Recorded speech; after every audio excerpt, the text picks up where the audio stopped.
Once upon a time in a small village surrounded by mountains, there lived a 24-year-old young man named Marco.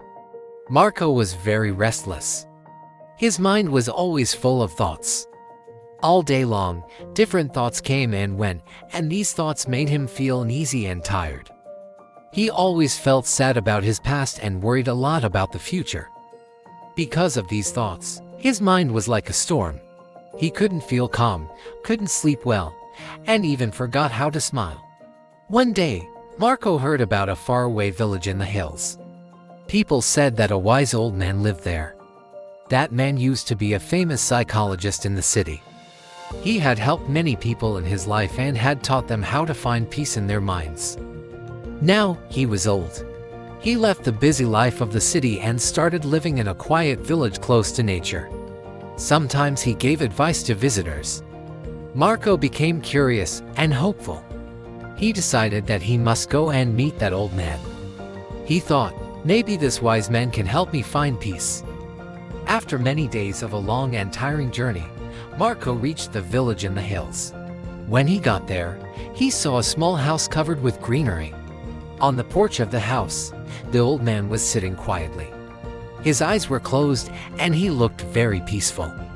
Marco walked up to him and said softly, "Grandfather, my mind is very restless.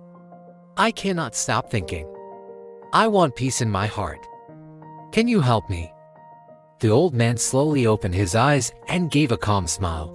He said, "So, you are looking for peace? Then come with me. I will give you a small task." He took Marco to his little yard. Then he filled a glass with water completely full to the top. The glass was so full that even a little shake would make the water spill. He gave the glass to Marco and said, "Walk from here to the edge of the village and then come back. But remember, you must not spill even one drop of water." Marco looked at him with surprise, but he wanted to do his best, so he accepted the challenge. He held the glass carefully and started walking. The road was narrow and busy. Some people were walking, some were running. Shopkeepers were calling customers, and dogs were barking. But Marco did not look around.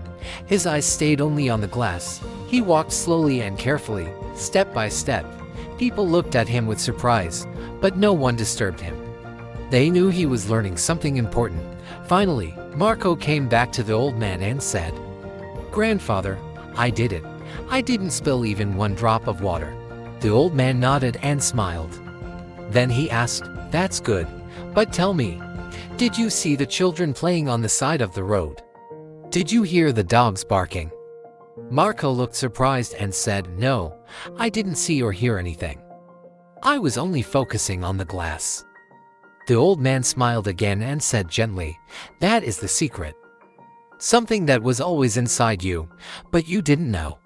When your mind stays in the present moment, then there is no space for fear, no confusion, and no extra thoughts. You were only thinking about the water in the glass. At that time, your mind became completely quiet. You were not sad about the past. You were not afraid of the future." Slowly, Marco began to understand. This was the peace he was searching for. Peace is not something we find outside. Peace is already inside us when we live in the present moment. Marco bowed his head and said softly, "Grandfather, now I understand. If I want to calm my mind, I must keep my mind in this moment. That is when real peace comes." The old man smiled again. The sun was setting and the last light touched the ground. Birds were flying back to their nests. Marco started walking back home. But now he was not the same restless young man.